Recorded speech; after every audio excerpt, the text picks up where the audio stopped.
Y ahora lo que viene, se lo estaba diciendo, una mesa redonda, una de las partes más apasionantes de este congreso, de esta mañana, sobre todo porque aspiramos a que entre todos y entre todas podamos debatir. La mesa redonda la hemos titulado El papel de los gestores de residuos en el futuro, y justo vamos a hablar de eso, del futuro de los envases y del futuro de los residuos. Para ello tenemos tres ponentes del más alto nivel, aquí les tienen ustedes, voy a pasar a presentárselos. En el centro está Daniel Sánchez Patón, es gerente del Sistema de Gestión Integrado de Calidad Pascual, ingeniero agrónomo de formación en la especialidad de zootecnia. Su carrera profesional se ha desarrollado en el sector agroalimentario. Durante 17 años ha trabajado en el campo de la investigación, también consultoría informática y en los últimos 15 años en el área de la calidad.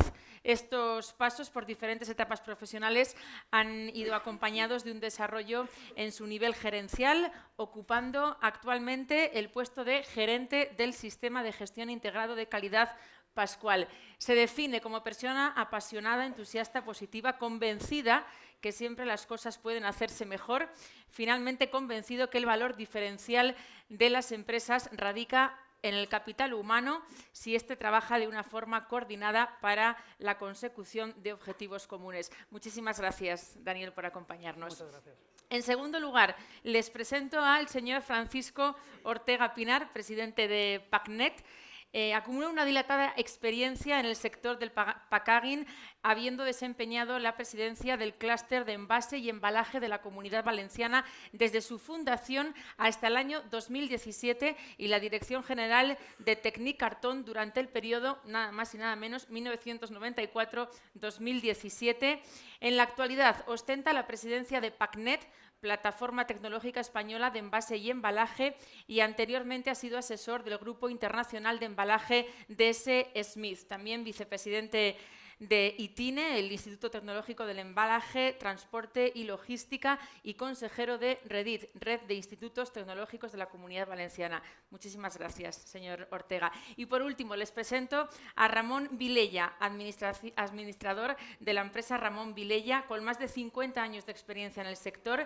Él pertenece a la tercera generación y está al mando de la empresa familiar Ramón Vilella desde 1981. En el año 1945, su abuelo fundó la empresa para la recuperación de trapos y en la actualidad se dedica a la gestión integral de todo tipo de residuos. La empresa es referente a nivel nacional en la recuperación de papel y cartón. Muchísimas gracias a los tres. Tienen los tres un perfil muy adecuado para debatir sobre todos los asuntos que nos congregan en esta mañana. Si les parece, voy a empezar por Daniel Sánchez Patón, gerente del Sistema de Gestión Integrado de Calidad Pascual. La primera pregunta que me surge, a ver si tiene respuesta, seguro que sí, es ¿hacia dónde está evolucionando el envase? ¿Hacia dónde o hacia qué está evolucionando el envase? Pues es muy buena pregunta. El envase está evolucionando hacia lo que nos está demandando el mercado y el consumidor, como no puede ser de otra manera. Ha sufrido un cambio radical en los últimos años en la concepción del envase. Ha pasado de ser un mero contenedor, algo que servía para contener un líquido o un producto, a ser algo mucho más, a ser algo que interviene incluso en la decisión de compra del propio consumidor, por su atractivo, por su funcionalidad, por su ergonomía, por muchos factores que antiguamente pues, no se tenían en cuenta porque era simplemente un mero contenedor y ahora son factores diferenciales. En ese sentido, ¿qué está cobrando un gran impacto en los últimos años? Todo lo relacionado con el tema medioambiental. El tema medioambiental está condicionando muchísimo lo que es el desarrollo de todos los envases que, en este caso, nosotros como empresa productora de alimentos ponemos en el mercado. Y de esa misma manera, pues, imagino que condiciona al resto del sector, como son los recuperadores o como son los productores de materiales. Entonces, esa es la principal evolución que está teniendo, la cantidad de conceptos que se empiezan a integrar a la hora de la toma de decisión de generar un nuevo envase en el mercado. ¿Qué es lo que le resulta más atractivo al consumidor? Si el consumidor manda, ¿qué es lo que demanda el consumidor? El consumidor manda y demanda de todo. Otra cosa, luego la pregunta es si está dispuesto a pagarlo. Pero, y ahí ya entramos en terreno farragoso. Ahí ya entramos en una conversación interesante. Pero, o sea, no está dispuesto a pagarlo, entiendo. No, no, o sea, yo voy a hablar como consumidor, todos queremos todo ya y al mismo precio, y si fuese un poco más barato, incluso mejor. ¿Vale? O sea, eso es una realidad que tenemos y es con lo que tenemos que manejarnos absolutamente toda la cadena. Todo lo que he contado son demandas actuales de hoy en día, o sea, ergonomía, tenemos grupos de población donde, por ejemplo, estamos caminando hacia una población envejecida, pues la facilidad de apertura de los envases es un elemento diferencial a la hora de hacer un envase, que cueste poco abrir el tapón. Cosas que para nosotros pueden ser, bueno, superfluas o tal, pues llevan ese lado. Pascual lo ha puesto en marcha, por cierto, hay un tapón que gira como muy fácil porque tiene como dos pestañitas que salen, ¿no? Yo no soy mayor, pero me viene bien también, lo he comprobado. El tapón torero. Tapón torero. Tapón torero, efectivamente. La facilidad de vaciado del contenido de los envases, pues un aspecto también importante de cara al consumidor. Yo os cuento una anécdota, o sea, recibimos un día una llamada de una persona diciendo que en nuestro envase Tetra Prisma él había comprobado que quedaban 10 mililitros de leche cada vez que tiraba el cartón a la basura, con lo cual hacía la cuenta de toda la leche que él estaba regalando, tirando a la basura, que realmente antes había pagado y nos responsabilizaba directamente de que era responsabilidad nuestra porque no se vaciaba completamente. Entonces, aspectos de ese sentido son elementos ahora mismo que tienen un peso importante a la hora de toma de decisión por parte del consumidor. Vamos a pasar con el señor Ortega Pinar, el presidente de PACNET. Al margen del plástico, señor Ortega, ¿hay materia prima para todo lo que hay que envasar? ¿Hay materia prima diferente para todo lo que hay que envasar? ¿Como alternativa al plástico? Es la pregunta. Sí. Hombre, vamos a ver, yo creo que hay unas tendencias clarísimas desde PACNET. Precisamente ayer tuvimos una jornada, ¿no?, sobre lo que son los biopolímeros, porque ahora los plásticos se llaman polímeros, y yo creo que es muy difícil el poder cuantificar las necesidades, porque son tecnologías muy, yo te diría muy jóvenes, ¿no?, donde las prestaciones incluso que van a dar están en duda, porque incluso se requieren en algunos momentos subidas de gramaje o reforzadores que son carísimos, y después, por ejemplo, en el caso del PLA, que viene del azúcar, la remolacha y tal, pues yo creo que realmente no hay materia prima, ¿no? O sea, es suficiente para abastecer un mercado que teóricamente, hipotéticamente está en crecimiento, pero crecimiento bajo una demanda que, como tú bien decías, después no la va a pagar, porque yo entiendo que el consumidor es una persona que demanda unos servicios o un producto a cambio de dinero, ¿okay? Claro, y ahí ese equilibrio es difícil de poder cuantificar. Pero a tu pregunta yo diría que no hay como alternativa a lo que es plástico. El papel, como tal, que sí está sustituyendo en parte, como nos han expuesto esta mañana, pues cubre un aspecto en las características de prestaciones físico-mecánicas, ¿vale?, pero que tiene sus limitaciones, pues, ¿no?, como barrera, como contenedor de líquidos y tal, ¿no? Entonces yo creo que, bueno, el plástico se seguirá utilizando, quizás con disminuciones en toneladas, ¿no?, pero quizás no tanto en superficie. ¿Pero el papel o el cartón no pueden ocupar el espacio que deja el plástico? Yo creo que en algunos aspectos sí, pero no, generalmente no. Yo creo que son unos aliados importantes, ¿no? O sea, en el sentido de que el cartón lo que hace es aportar unas prestaciones físico-mecánicas, que también con las tecnologías cada día van aumentando esas prestaciones en diferentes vertientes, con tratamientos superficiales, coating, pero ante un líquido, pues el cartón ondulado no tiene las prestaciones, el concepto barrera, o sea, hay muchas cosas que son muy difíciles de sustituir. Yo creo que en lugar de establecer guerra entre materiales y tal, yo creo que, por lo menos desde el PACNET, el objetivo es dignificar el packaging.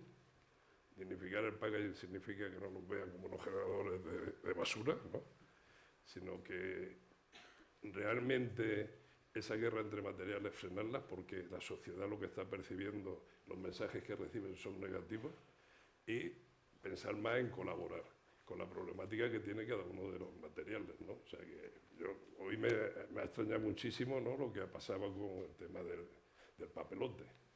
El papelote para mí,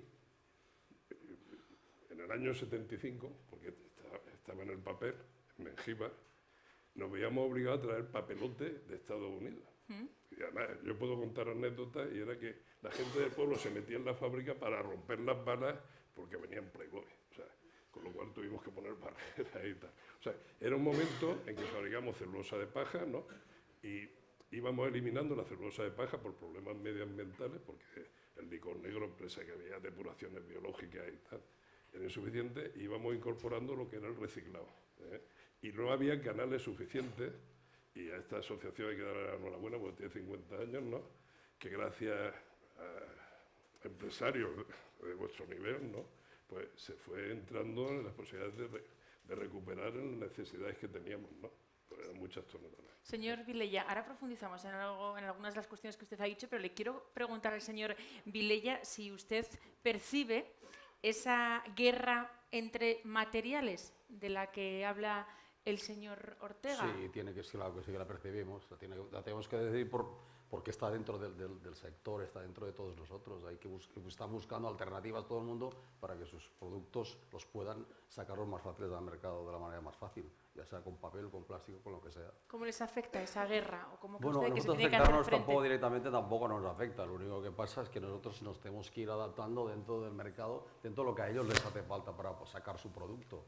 O sea, todo lo que tenemos que hacer, pues y de alguna manera clasificar lo mejor posible todos los materiales que nos entren para que alguien los pueda acceder y se vaya acoplando con todo esto, a gastar papel o plástico o lo que sea. Yo creo que si todos los productos no estuvieran tan mezclados estos multimateriales que se están mezclando, se podría consumir muchísimo más. Yo creo que se echaría mucho menos plástico, como dicen, al mar y tal, si todo el producto de plástico fuera de la misma calidad y se pudiera consumir. Se podría mezclar la botella de lejía con la botella de leche, con el plástico de no sé qué. Pero claro, como hay muchos productos que son totalmente distintos y no se pueden trabajar juntos, no pueden estar juntos, entonces cuando se crea este... Homogeneizar, por tanto. Veo que Daniel y el señor Ortega y Francisco asentís con la cabeza a esta petición, ¿no? de la homogeneización. ¿Por qué? Sí, y en ese sentido, todos los actores de la cadena tenemos una responsabilidad, empezando por el consumidor, en hacer una buena segregación y una buena primera separación. Y eso, en España en concreto, tenemos un problema gordo y grave. No separamos bien, no separamos bien. Y luego tenemos que pensar una cosa. Aquí, cuando se está hablando de envases y embalajes, desde el punto de vista de la industria alimentaria, estamos hablando de dos conceptos totalmente distintos. Por un lado, el embalaje es un embalaje secundario, es un embalaje que protege al producto, que le da unas características físico, como se han dicho, para lo que es el transporte propiamente dicho. Pero cuando entramos en el mundo del envase, ojo, que eso ya está en contacto directo con el producto. Y tiene una legislación muy potente para asegurar que ese envase no transfiere ninguna característica extraña al producto y nada por el estilo. Con lo cual, todo lo que está diciendo Ramón es así. No podemos pensar que una botella de lejía o una botella de tal pueda poder acabar en una botella de plástico, por ejemplo, envasando agua. Eso tiene toda una serie de limitaciones que lo que hace es cada vez constreñir más, estrechar más el mercado y las posibilidades de acceder a ese tipo de materiales. Tenemos un problema grande, yo por lo que he visto esta mañana que se estaba diciendo en el sector del cartón y en otros sectores como es el del plástico y demás, y es si realmente tenemos capacidad para ser lo sostenibles que queremos llegar a ser. Por falta de materiales a la hora de poder poner en el mercado esas cosas. ¿Tenemos capacidad? Hagámonos esta pregunta. ¿Creen ustedes que tenemos capacidad, Daniel? Yo te digo, en algunos casos, como por ejemplo, que es el sector del plástico, la respuesta es no. ¿Papel cartón? El papel cartón tenemos una limitación, como bien ha dicho Francisco, en el tema de las características que tiene. Pero claro, es que en el papel cartón, en el caso de los envases, estamos hablando de envases multicapa y tal, pero es que no todo el papel cartón te sirve para todo. No todo lo puedes acabar envasando en papel cartón. Entonces tienes que llegar a ese equilibrio, a esa ecuación, en la que tendrás productos de una manera y productos de otra. Pero tenemos realmente materiales muy complicados para poder llegar a ser eso, lo sostenibles que queremos llegar a ser, en un mercado global como el que estamos, porque al final todos vamos a lo mismo, esto es una demanda del mercado, todos tenemos que ser sostenibles, todos tenemos que ser fácilmente reciclables, todos tenemos que ser reutilizables, o sea, que no es una cuestión de que vaya una empresa sola a hacer algo, no, es una globalidad y el mercado es finito. Francisco Ortega, ¿usted cree que es posible llegar a ese nivel de exigencia en cuanto a la sostenibilidad del papel y del cartón? Y quiero que me hable también de la alternativa al plástico para poder envasar líquidos. Eso también es algo que está relacionado, ¿no? Vamos a ver. economía circular creo que en este sector que estamos se viene aplicando desde muchísimo tiempo, ¿no? Con el papel reciclado y tal. Y yo entiendo, me sorprende pues, el desequilibrio que hay y lo difícil que va a ser llegar a las cosas que teóricamente, legalmente, nos han dicho muy bien, ¿no? Que legalmente las exigencias que hay y el consumo, porque claro, si no la economía circular es cuando hay un flujo constante de materiales. Si hay un punto de desequilibrio importante como el que hay ahora, pues la salida tiene que ser hacia algún sitio, ¿no? O sea, vale. Después la otra pregunta, alternativa al plástico para el tema de líquidos. Bueno, es lo que comentaba antes, o sea, hay investigaciones, hay ácido poliláctico, los PLA, tal, que son, pero que requieren una materia prima que realmente, por ejemplo, el azúcar, pues la sociedad ha ido en contra del azúcar, pues ha dejado de plantar remolacha, como se ha dejado de plantar remolacha, pues habría que empezar a generar materias primas que al mismo tiempo parte de la sociedad critica, porque claro, las superficies que se dirigen a eso se están eliminando a lo mejor de la generación de productos dirigidos a la alimentación, ¿no? Entonces te puedes encontrar movimientos sociales que van en contra de eso, o sea, porque cada uno en su prisma, yo creo que todos estamos limitados cuando estamos observando algo, ¿no? Y entonces si no, y nadie es perfecto en la pirámide desde la cual observa. Los ecologistas piensan de una forma, el industrial piensa de otra, después como la distribución pues, requiere unos envases que el consumidor perciba que le van a dar lo que él está demandando en base a sus hábitos sociales, o sea, a su unidad familiar, a cantidad de cosas, ¿no? Que es complejo. Entonces, ¿qué es lo que pasa? Se intenta arreglar a base de leyes y tal, donde dice, plástico reciclable fuera, de un solo uso, pues yo no sé si eso es posible. Claro, en desechables, pues posiblemente sí, hay alternativas fáciles. En otras cosas yo creo que es complejo. Yo creo que con el tiempo, o sea, el consumidor va percibiendo el tema medioambiental de una forma más clara, la compostabilidad ahí juega también un papel, ¿no? Porque es una salida dentro de lo que es la economía circular de materiales que sean compostables, porque biodegradables son todos, pero algunos pueden tardar millones de años en degradarse. Entonces la compostabilidad pues, es una de las salidas que se busca, materiales orgánicos y materiales que sean compostables. Pero para eso yo creo que las materias primas tienen que estar bajo unas normas muy estrictas y unas certificaciones que permitan asegurar esa compostabilidad. Y después, como les decía, la seguridad alimentaria juega un papel fundamental, ¿no? Claro. Entonces, esa seguridad, si hay transferencias de cualquier producto al alimento, pues son pruebas que hay que hacer certificaciones, a lo mejor una materia está homologada en Estados Unidos y en Europa no, o sea que te encuentras legislaciones diferentes, con lo cual se genera confusión, te puedes encontrar barreras en la exportación porque cada país después de elegirlo de una forma, se puede dar el caso, ¿no? O sea que las cosas son complejas.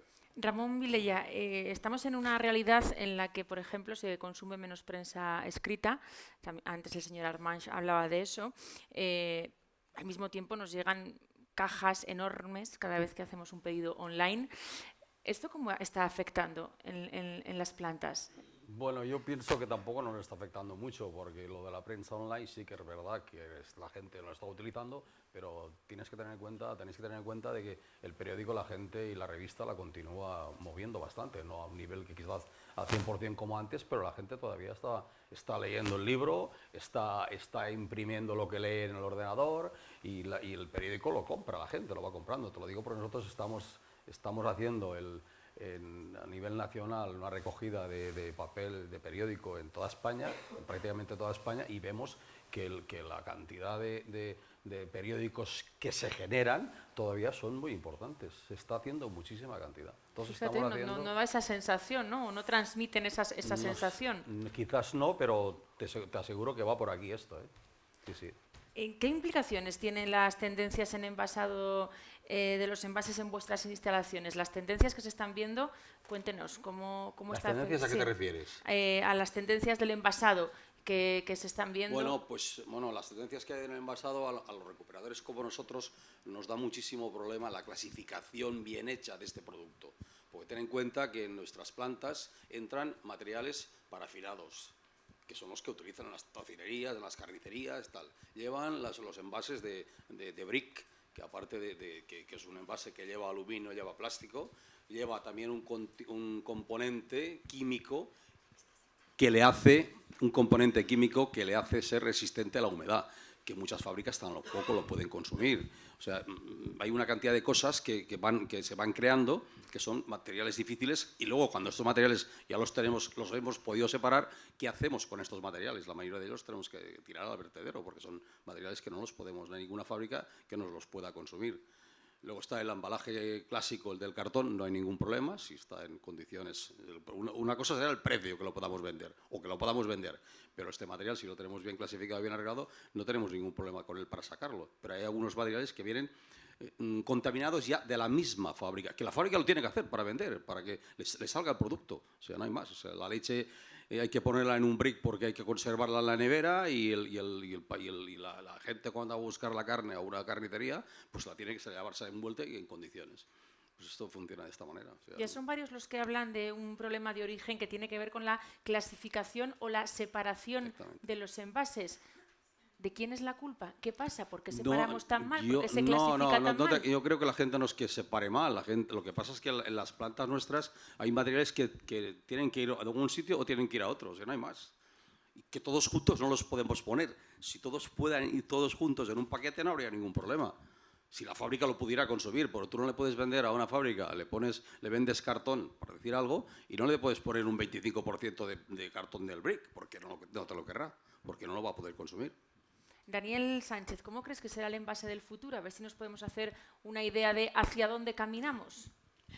Bueno, yo creo que el envase del futuro en muchas cosas las tenemos ya aquí, porque cosas que hace nada nos sonaban a ciencia ficción y los llamamos envases inteligentes, que son envases que se adaptan a las condiciones en las que se están siendo conservados, por ejemplo, en mi caso, los alimentos. Hay envases que nos pueden dar información sobre la cadena de frío que ha tenido ese envase, si se ha roto, si no se ha roto, si ha estado por encima de la temperatura o ha estado bien conservado.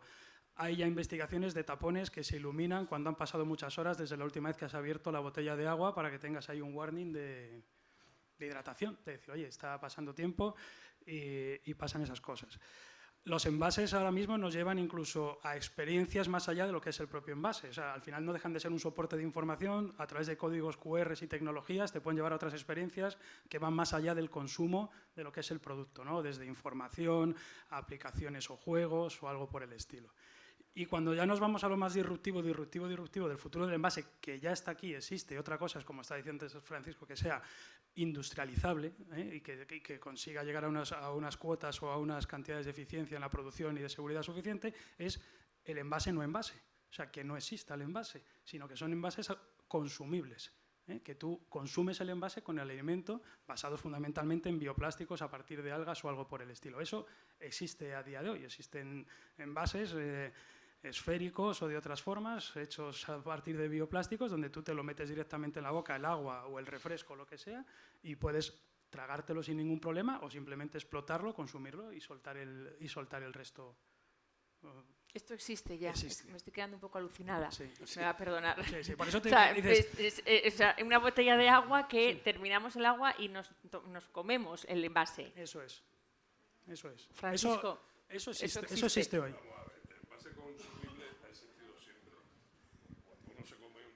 Van a perdonar mi ignorancia en el asunto, pero... El envase consumible, que se podría consumir, ha existido siempre. En el embutido, por ejemplo. Ay, sí, el micro. Perdón. Que digo, desde mi punto de vista, el envase consumible ha existido siempre, desde hace muchísimo tiempo, ¿no? Porque un chorizo va en una tripa que te la puedes comer sin problema. Sí, cierto. Pero solo la tripa. Que no nos desgarremos aquí las vestiduras con esos temas. Es verdad. Claro. Entonces, ¿qué es lo que ocurre con el envase del futuro, no? Pues yo entiendo que el envase de futuro será los envases que en parte ya tenemos, ¿no? Que aparte de aportar nuevas tecnologías, desarrollos que hay y tal, si el consumidor los paga, porque el problema está ahí, porque ya hace mucho tiempo que existe, pues si se rompe la cadena de frío, pero muchas veces dije, ojo, que si se pone rojo, el consumidor lo ve naranja o lo ve un poco tal, o sea que hay tecnologías que se conocen desde hace mucho tiempo y que se aplican de una forma relativa o cero. el mundo digital, sin lugar a duda, ha abierto unas puertas importantes, ¿no? Pero yo creo que el tema de sostenibilidad es importantísimo. Los recursos que consume cada envase, yo entiendo que tienen que estar cuantificados y medibles. Claro. Hay modas, la economía circular. Ahora estamos en el ciclo que hablamos de economía circular. Yo les quiero preguntar después por la economía circular, claro, que veo que son las dos pero palabras que estrella existió, ¿no? de esta mañana, economía circular. No sé si todos están de acuerdo en lo maravillosa que es o no es la economía circular, y después os quiero preguntar. Yo creo que hay que hablar de sostenibilidad, de utilizar los mínimos recursos de la naturaleza. Cuando se habla de sostenibilidad, yo creo que ya hay que hablar de recuperar la naturaleza, más que sostenibilidad. Yo recuerdo la deforestación, pues hubo que reforestar, plantar árboles, porque cortábamos los árboles, lo hacíamos celulosa, tal, ¿no? Y entonces los países nórdicos nos enseñaron a que había que reforestar, o sea, había que recuperar. El tema del plástico, pues yo creo que es que hemos hecho los deberes muy mal, o sea, y creíamos que en los países las barreras que nos pintan en el mapa, pues si los mandábamos a países en vías de desarrollo se iban a quedar allí. Y la naturaleza, esas pinturas, esas fronteras no las pone. Entonces, ¿qué pasa? Cuando hay una lluvia torrencial, cantidades de plásticos se ven abocados a los ríos, que los ríos los llevan a los océanos y que después acaban a lo mejor en el Pacífico. Pero eso, yo creo que hoy día, eso se está minimizando. Esa imagen es demoledora para un pero sector. Es que eso viene de lo que hemos estado haciendo atrás, ¿no? Y después, claro, el comportamiento de una nación, de una región, de una zona, claro, hay que pensar localmente para que el resultado sea global. Pero claro, en los países en vías de desarrollo hay que ir a Taiwán o sitios de esos donde no tienen, hay sitios que no tienen ni sistema de recogida en las islas de residuos. Y cuando uno va allí, el agua que bebe está embotellada porque si no, no se fía. Con lo cual quiere un packaging perfecto, un envase perfecto, y no tienen ni sistema de recogida. ¿Dónde lo van a tirar? Pues, y el mar va a respetar que aquello es el Pacífico, el océano. Pues yo creo que, o sea, hay un trabajo por hacer a nivel global que es importante, y después yo entiendo que la sociedad se tiene que concienciar, pero a nivel general, ¿no? O sea, pues no es que yo sea un católico practicante, pero mandamos a los jesuitas a América para homogenizar, ¿no? O sea, ¿vale? Lo que estoy diciendo a lo mejor es algo brusco, ¿no? Con un catecismo que se lo tenían que aprender todo el mundo. ¿Qué? Sí o sí. Claro. Entonces yo creo que hay que hacer trabajo, esfuerzos a nivel global. ¿Qué? Y el envase del futuro, el consumidor lo va a ir definiendo, como él bien decía, ¿qué? Pero el coste económico... ¿Pero en cuánto se incrementa el coste de un producto con ese envase de esta tecnología de la que ustedes nos hablan? ¿Cuánto se incrementaría el precio de una caja de leche, por ejemplo? ¿Qué pregunta es? No, puede contestar usted y luego, Daniel. No, conteste usted y luego Daniel. Vamos a ver. Yo entiendo que ahora se habla de utilizarlo en la cosmética, porque la cosmética, claro, el coste del producto sobre el envase, hay mucho margen, pero si hablamos del agua donde no hay margen, o de las lejías, que ahora se utilizan poco por el tema también de contaminación y tal, claro, o sea, yo creo que habrá productos que lo puedan asimilar o digerir en su coste, pero hay otros que no. Esa es la visión que yo tengo. Daniel Sánchez. A ver, como bien ha dicho Francisco, en la industria alimentaria poco margen tenemos para incorporar muchas de esas cosas. Algunas de las cosas que he dicho trascienden a la industria alimentaria, como puede ser el uso en la industria de medicamentos, donde la cadena de frío es importante y más y se puede asumir. En el caso de la leche yo no sé decirte, ¿vale? Pero, por ejemplo, en el caso del plástico, entre usar una resina virgen de PET o una resina de RPET, a nosotros nos incrementa el coste en el envase entre un 10 y un 12%. Es significativo. Sí, claro. ¿Y eso por qué viene motivado? Pues porque no hay material. Dentro de unos años no sabremos si habrá material y los costes entonces en ese sentido serán más competitivos. Pero ahora mismo, si quieres estar en el mercado, tienes que estar ahí. Y olvídate de decir que transfieres el precio hacia el consumidor. O sea, que en ese sentido tenemos que ser todos honestos en el ejercicio de que, o sea, está muy bien pedir, está muy bien exigir, y yo creo que todos estamos en esa línea, pero tenemos que ser conscientes de lo que hay por detrás y de los costes que eso genera. ¿Sois optimistas en la búsqueda de materia prima? Si me preguntas desde el punto de vista, o sea, si me preguntas desde el punto de vista de la generalidad de que una materia prima sea capaz de sustituir a la otra, yo estoy de acuerdo con Francisco, no. O sea, no hay forma, no hay manera. Tenemos que buscar los equilibrios, pues a partir de eso, de nuevos materiales que vayan desarrollando, irán cubriendo huecos, irán cubriendo cosas. El cartón o la base cartón, en el caso de los multicapas, como tú estás diciendo, en el caso nuestro de la leche, y el plástico seguirán siendo básicos, seguirán siendo la base, y podremos ir encontrando materiales que nos den respuestas alternativas a determinadas cuestiones. Pero al final el nivel de consumo es... Ramón, Dime. si quieres comentar... No quiero comentar nada porque este mundo tampoco yo no lo conozco mucho, el tema de las envases no estoy. Le quería preguntar, ahora mismo se vive una criminalización del plástico por esas imágenes de las que hablaba el señor Francisco Ortega. ¿Ustedes temen que también haya una criminalización del papel y del cartón, por eso de que todo nos llega en cajas de cartón? Bueno, y empezamos sí. ya a ver que en las casas la gente dice la caja más pequeña, no me lo meta en una caja. Antes lo comentaban, Amazon ya da la posibilidad de que si no lo quieres en caja, en un envase que se pueda reutilizar. Yo creo devolver. que será muy difícil esto que estás diciendo. Pienso, vaya, porque el tema de la caja de cartón hoy es básico para todo prácticamente. O sea, no se puede sustituir. Se podrá sustituir el reloj aquel que dice te lo mandaré no sé qué y luego me lo devuelves de no sé cuántos. Pero es muy difícil que esto entre en ese sitio. Lo que pasa sí que va a pasar, lo que puede pasar es que mucha cantidad de cartón o de papel del que se está recuperando, pues, al final vaya pues, a la incineradora o vaya donde tenga que ir porque no pueda salir al mercado. Ten en cuenta que las plantas como las nuestras, en el momento que tengamos que nuestra capacidad interna no nos dé ya para poder almacenar más o poder hacer más, pues tenemos que buscar la solución. O la solución es sacártelo de encima como sea y de la manera que sea. Como sea, ¿cómo? Pues como sea, pues llevándolo al vertedero, buscando la incineradora para que te lo queme y hacer lo que tengas que hacer. Porque si no, no podremos subsistir. Tú piensa que un producto como el nuestro, que estamos hablando, estoy hablando ahora en este momento, en 2 años, 1 año y medio, ha bajado un 300%. O sea, si estábamos un material que los más bajos lo estamos vendiendo sobre 170, 180 euros tonelada, ahora estamos sobre 30 euros tonelada. O sea, no sé si ves el margen que hay, el diferencial que hay aquí, es imposible de poder... Sumado al estocaje, ¿no? Exactamente, es imposible poder sostener todo esto. Y luego hay otro punto más complicado, que esta calidad mala nadie te la quiere. O sea, yo si fuera fabricante, pues igual también haría lo mismo, compraría el producto que mejor me diera para mis instalaciones y que me fuera mejor para mí. Y el que tenga lo malo, pues que se lo tenga y que se lo aguante.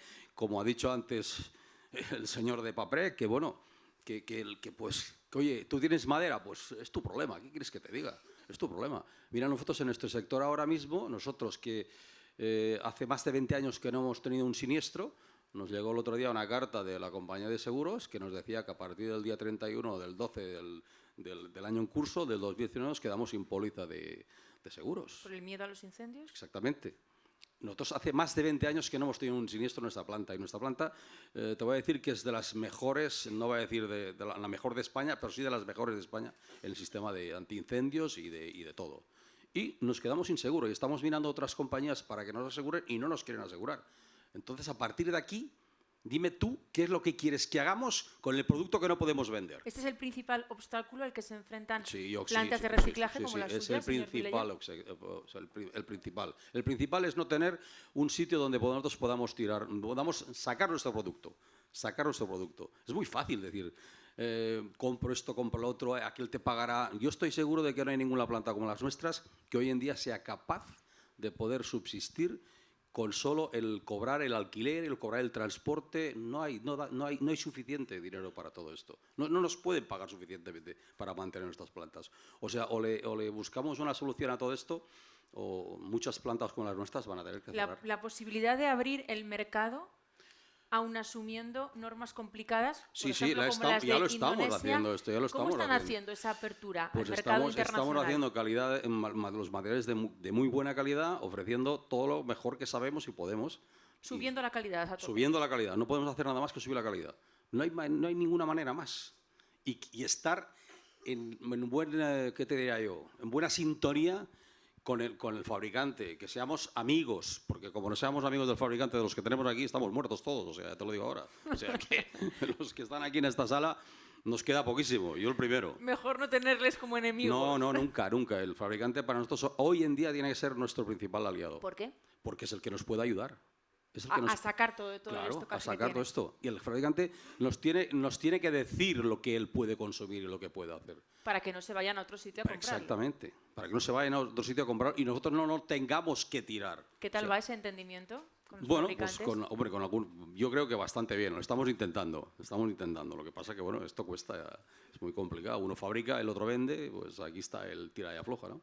Pero bueno, estamos bastante en marcha con todo esto. ¿Usted diría que está en el peor momento? Yo es el peor momento que he vivido en mi vida del tema del reciclaje. Yo, como bien ha dicho él, he hablado del año 75. En el año 74, que era muy joven entonces, el cartón se vendía a 40 pesetas kilo. No sé si te acordás, hablo de pesetas kilo, porque antes eran pesetas kilo.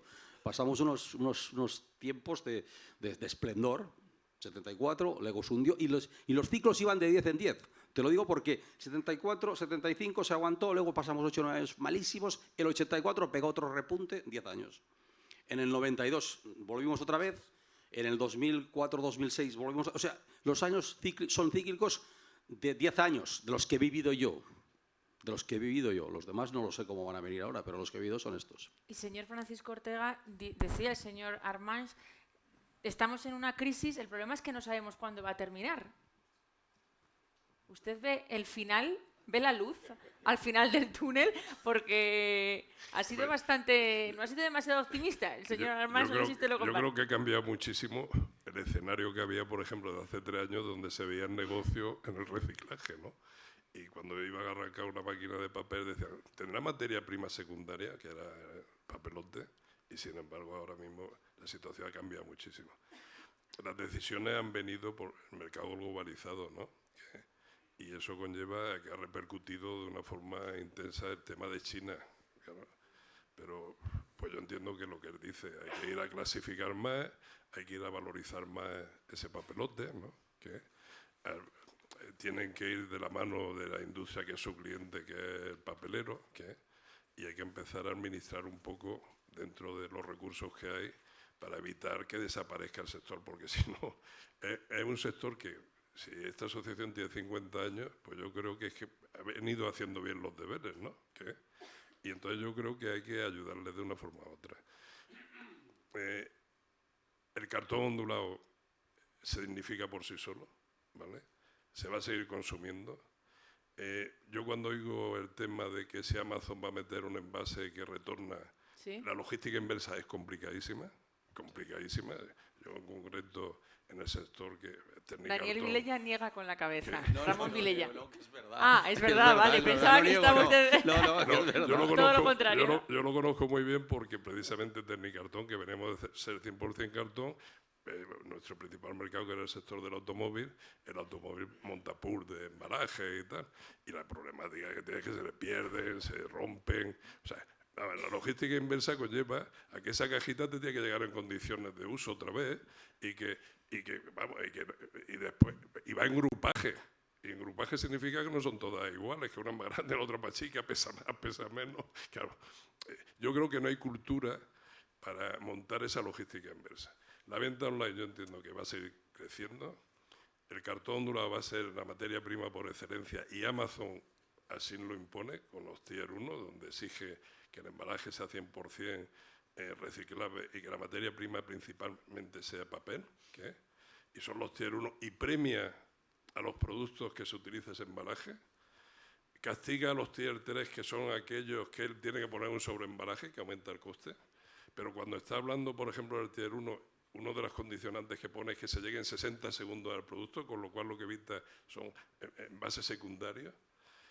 Después, cuando el consumidor ve ese sobreembalaje, tiene que pensar que va en grupaje, o sea, que no es esa dimensión físico-mecánica no es en base a lo que contiene, sino en base a que va a ir unido y no va a saber lo que le va a caer encima, porque los grupajes conlleva eso. Y entonces yo entiendo que el cartón ondulado, desde mi punto de vista, tiene una larga situación vida. buena. Sí. Y A pesar de la crisis que vive. Vamos a ver, el cartón ondulado, yo soy cartonero y siempre nos hemos estado quejando. Son ustedes de las profesiones que se quejan siempre, entonces, un poco como los periodistas. No, pero yo creo que el cartón ondulado vive un momento bueno. Lo que pasa es que la problemática del recorte hasta qué extremo puede eso controlarse, porque para mí las materias primas secundarias tienen que estar valorizadas. Y eso es importantísimo, porque si no se romperán las recogidas. Claro. Y eso yo entiendo que hay que mantener que estén valorizadas. Ramón Vilella, momento bueno, No, creo que no lo comparte. No. A mí me ha hecho mucha gracia esto de devolver el envase. ¿Sabes tú qué hace la gente cuando le llega un envase a su casa y tiene que abrirlo? Hace ras, y lo rompe al momento. Yo lo he visto. En mi oficina hay cantidad de chicas que compran por internet y tal. No sé ¿Y qué. de chicos? Y de chicos también, pero bueno, más a chicas también, sí, es verdad. Que conozco yo a unos cuantos. Cuando les llega el envase están tan emocionadas que cogen ras y rompen la caja y lo abren al momento. Y es así. No, este envase no se puede devolver nunca ya. O sea, para devolver un envase tenías que abrirlo bien, con cuidado, no rompiendo nada, plegarlo, quitarle todo. Y esto la gente no está preparada para hacerlo, ni quiere hacerlo. Es que ni quiere hacerlo. Y que el embalaje no va a desaparecer, al contrario, que va a ir a más, y que los que realmente va a ser muy bueno para ellos son los que hacen las fábricas de papel. Las fábricas de papel están en el momento más dulce de su vida, pienso, y además los que hacen cajas de cartón. Porque además yo lo veo, están montando plantas en todas partes para hacer más cajas y más cajas y más cajas. ¿Qué quiere decir? Que se consume mucho. ¿Qué les piden ustedes a las fábricas de papel? ¿Qué? ¿Cómo? ¿Qué les piden ustedes a las fábricas de papel ahora que no nos oyen? Que no, yo solo les pido que nos compren y nada más. Es lo más importante para nosotros. Fuera. Exactamente, o sea, que nos compren, que nos compren y que nos compren. Y nada más, si no hay nada más. Y el precio será el que sea, y al final este precio cambiará. Porque si en el año 74 llegamos aquí y luego ha ido cambiando y evolucionando, y luego que tampoco no entiendo una cosa, no había papel, tenían el papel de Estados Unidos. Y nosotros tenemos una fábrica al lado de Lérida, que era Impaxa, que traían lo que tú dices, entonces le llamaban el famoso OCC, que le llamaban, porque aquí en España no había cartón. Ostras, ¿y ahora qué pasa? ¿Ahora que tenemos cartón que nos sale hasta por las orejas? Pues no lo entiendo, pero esto funciona así, esto ha funcionado toda la vida así. Vuelvo con el señor Daniel Sánchez Patón porque quiero que nos haga una retrospectiva de cómo ha evolucionado el sector del envase y del embalaje en los últimos años. Pues es un poco lo que hemos estado diciendo durante toda la jornada, ¿no? El envase ha pasado de ser un mero contenedor a ser un elemento de compra, donde hay un montón de factores que influyen: ergonomía, funcionalidad, ecodiseño, la sostenibilidad del propio envase, pero sí, es esa evolución que el envase ha hecho. importa. Sí, el envase importa, o sea, el envase se ha convertido en una decisión de compra. O sea, vivimos en un mundo en el que, gracias a Dios, comer es algo que no nos es problemático. Todos comemos 3, 4, 5 veces al día, entonces ya podemos empezar a preocuparnos por otro tipo de cosas, ¿no? Entonces, ese envase ha buscado adaptarse a todo eso. Hemos cambiado nuestras formas, nuestra forma de vida radicalmente, sí. Pues, por ejemplo, envases que hace años no eran de un gran peso, de una gran potencia, como son los envases on the go para llevarlos de un sitio a otro, pues ahora es un tema que tira muchísimo. Por ejemplo, el ecodiseño. ¿Qué papel juega en Pascual el ecodiseño? Bueno, pues ahora mismo es una pieza clave y angular a la hora de la toma de decisiones en cuanto al envase o tipo de material que va a conformar un envase. Esto ha seguido una evolución histórica. Evidentemente, en un principio estábamos hablando solo de aspectos económicos. Después de los aspectos económicos pues entran los aspectos técnicos para que aquello funcione y que aquello cumple la función que tiene que cumplir. Y ahora el ecodiseño pasa a ser una piedra más, o sea, pasa a ser un elemento más en la toma de decisión. Ya no vale cualquier envase, cualquier material.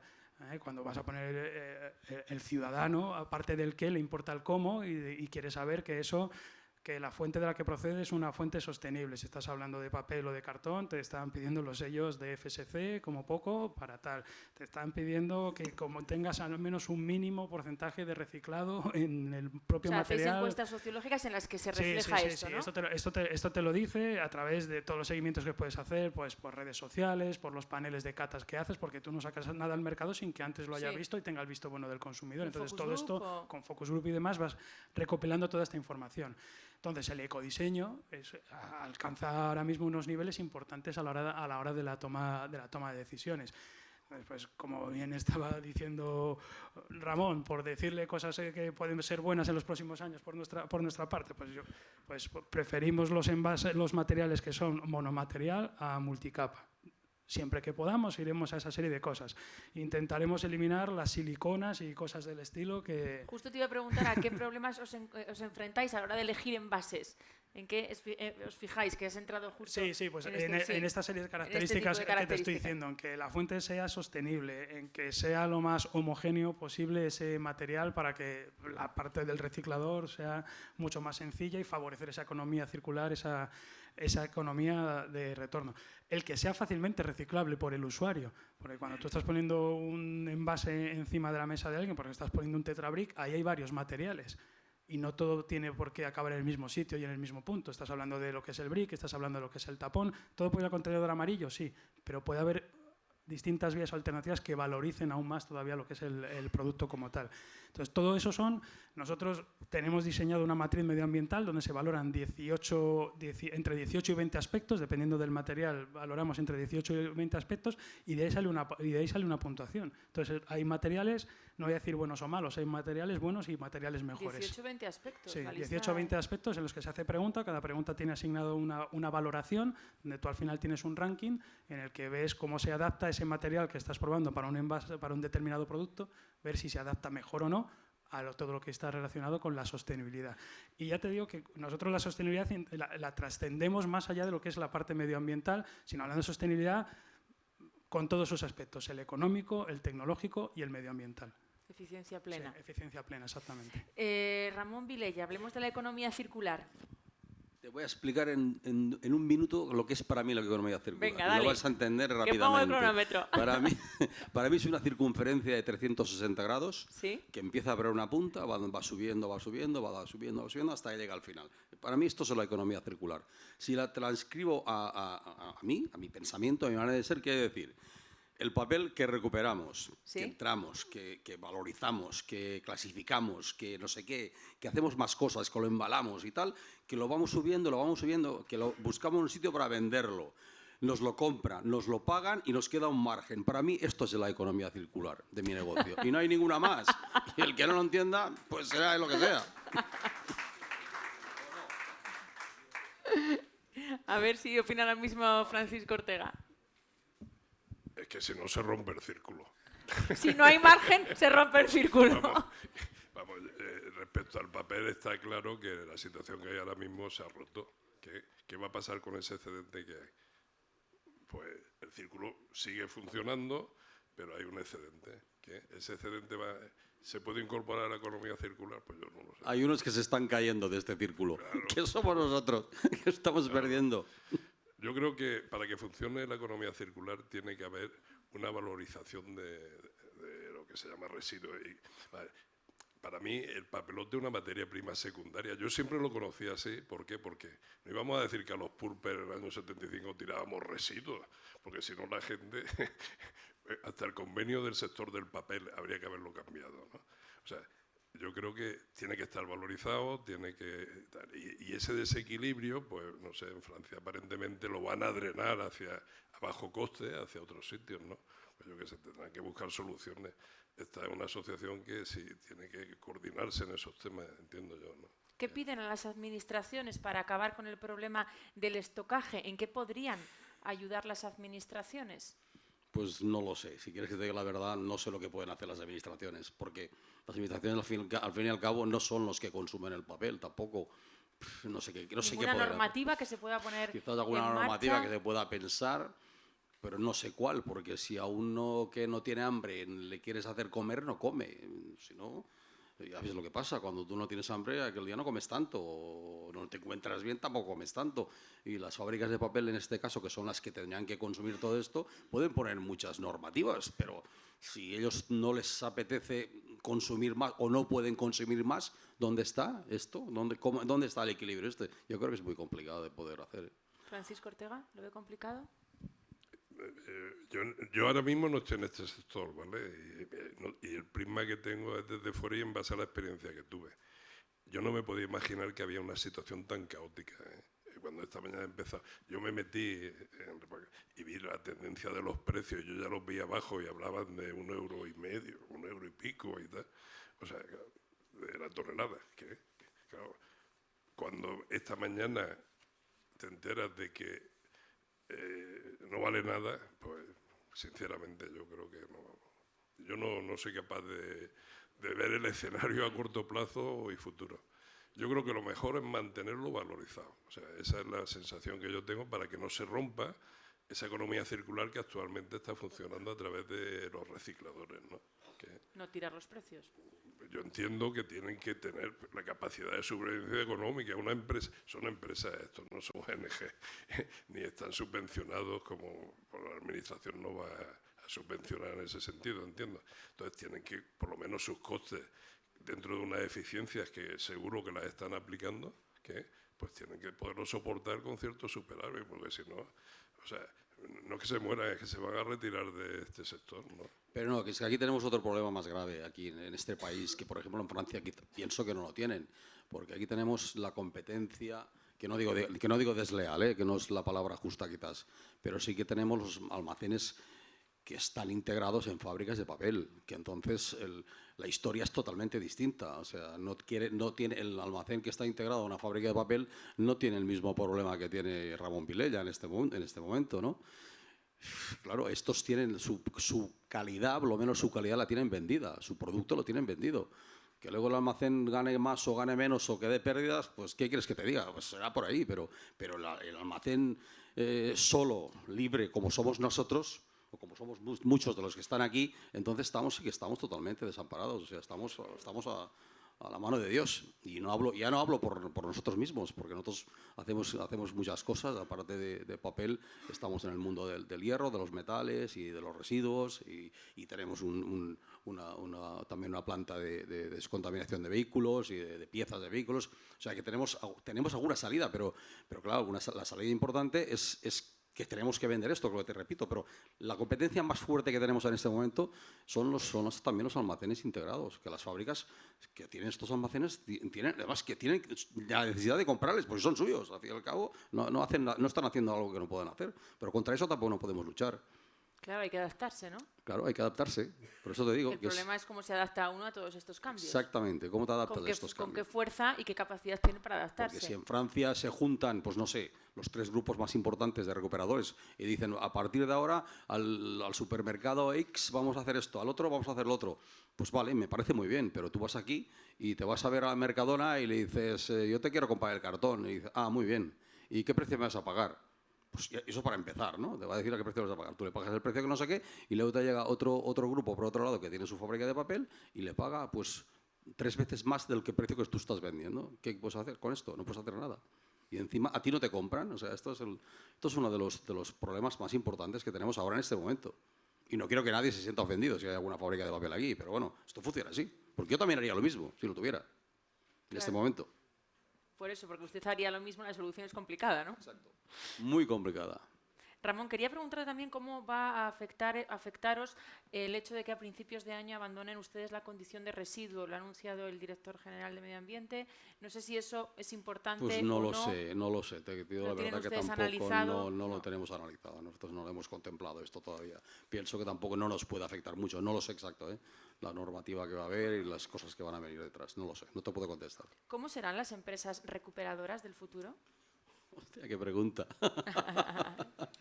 Yo las empresas de recuperación del futuro las veo, pues fíjate, como si fuera una nave espacial, todo, sí, todo muy bonito, todo con mucha luz, la gente todos vestidos de blanco. Y venga a salir papel, Porque lo puede tener usted muy bonito, pero como no salga el papel. Que el papel fluya por todas partes, montañas de papel por todas partes. Y bueno, ya está, poca cosa más, no te puedo decir. Pero con nueva maquinaria, entiendo, ¿no? Sí, claro, mucha tecnología, muchos porque ópticos, el señor Armaiz también ha hablado de máquinas muchas diferentes. cintas subiendo y bajando, todo lo que tú quieras. Y al final, muchas balas de papel y luego, ¿qué hacemos? Pues no sabemos. Esto es mi opinión. Francisco Ortega, ¿qué quiere añadir? Bueno, yo trasladar por lo menos ilusión. Es el optimista de la mesa redonda, como ustedes pueden comprobar. Os voy a explicar porque yo actualmente, hasta hace poco era un jubilado activo y actualmente estoy jubilado al 100%, ¿no?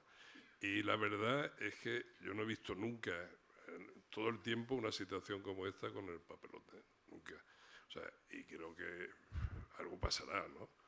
Que lo mejor es que no reviente, sino controlarlo para que no sea una explosión, ¿qué? Porque, claro, ¿Cómo se controla? Es que, claro, ese es el kit de la cuestión, ¿no? pues yo creo que tiene que haber sentido común, que sentar mesas de trabajo en las cuales pues se intente afrontar, ver qué soluciones, qué alternativas y tomar decisiones colegiadas, consensuadas, intentar hacer un plan estratégico a ver qué posibilidades hay de ver a 1 año, a 2 años. ¿Se necesita colaboración entre los diferentes agentes? Yo entiendo que si no existe es que va a explotar, eso está clarísimo. ¿No existe la colaboración actualmente? ¿No existe la colaboración que les gustaría? Yo es que no estoy en el sector realmente, yo soy un jubilado. Yo me río, pero al mismo tiempo sufro, porque tengo sentimientos. Y la verdad es que es difícil. Yo no sé qué nivel de colaboración puede haber. Después, claro, cuando la cadena está integrada en la economía circular, que uno coge el recorte, que lo fabrica el papel, que fabrica cajas, que lo vende, claro, son empresas que tienen la economía circular. Ellos no van a romper su bucle, que es lo que dice. Entonces, claro, el problema se multiplica afuera. Yo he entendido muy bien lo que has dicho. Yo pienso que somos unos auténticos pioneros de la gestión ambiental, o sea, que nos tienen que respetar sí Claro. o sí, y no hay más. O sea, las fábricas tienen que estar con nosotros y nosotros con las fábricas. Y el pueblo o la gente con nosotros, a nuestro lado. Es que si no, esto no funcionará, ¿eh? Daniel, que veo que asientes con la cabeza. Yo no tengo la solución, evidentemente, pero las palabras que se han dicho aquí como colaboración a mí me parecen fundamentales. Seguramente se está colaborando, pero yo creo que lo que falta es una colaboración mucho más extensa y mucho más global, que vaya a un plan estratégico mucho más grande, seguramente, de los acuerdos que se pueda tener en algún momento, ¿no?, entre pues, un determinado reciclador, un determinado grupo de recicladores y productores. Y yo creo que todo pasa por ahí, y al final que todo el mundo tenga claro cuál es el valor de las cosas que se está haciendo, y el consumidor tendrá que saber cuál es el valor de las cosas que se están haciendo y que esto tiene un coste y que para tú mantener tu rueda circular tiene que pagarse una serie de cosas y que para que nosotros podamos innovar en los envases pues tiene que pagarse otra serie de cosas, y al final esto, como dice una amiga mía, el dinero es una energía y hay que dejarlo fluir. Entonces, si todo el mundo va recibiendo esa parte de energía, la rueda va a seguir girando. Y el papel del reciclaje o de la recuperación de la economía circular que ha hecho el papel y el cartón, creo que es ejemplar en ese sentido.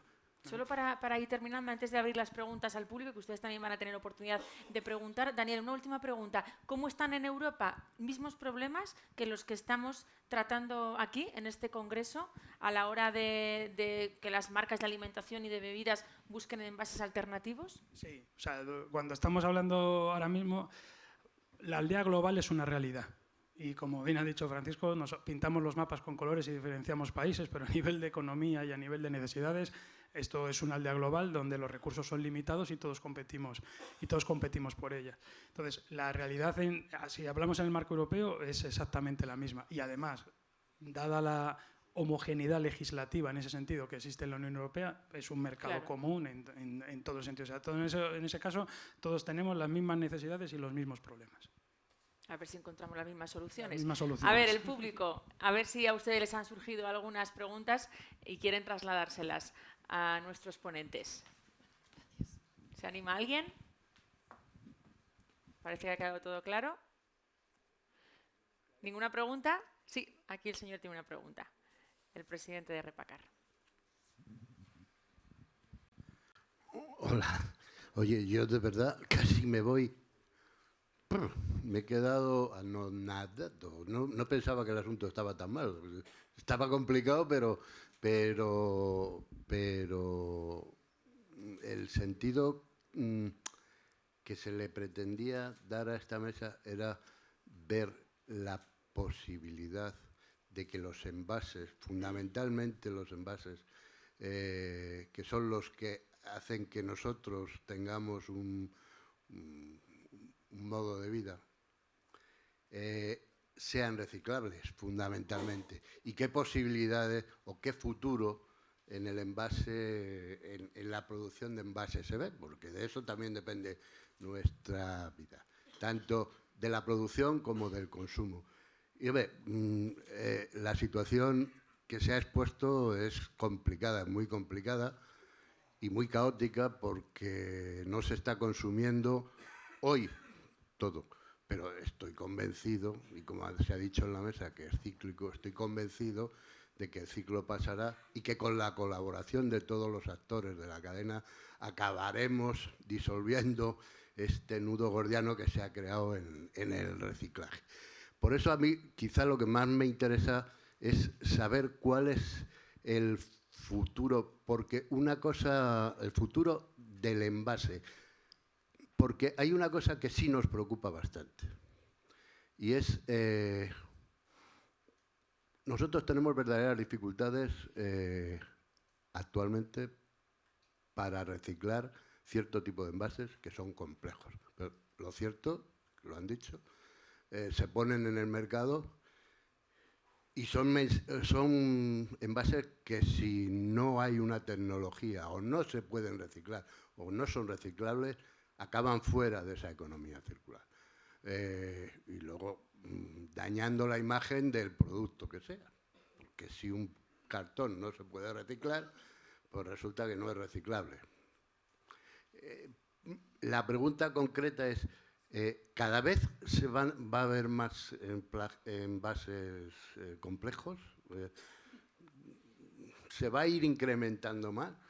Porque, claro, al mismo tiempo que el que crea el envase creo que también tiene una responsabilidad en la forma de cómo se tiene que reciclar, ¿no? Porque para nosotros, cuanto más reciclemos, mucho mejor. Pero tenemos que ser capaces de reciclarlo. Y a mí me asusta, después de escuchar los chips que dicen que se rompe la cadena del frío y tal, pues igual resultan difícilmente reciclables, ¿no?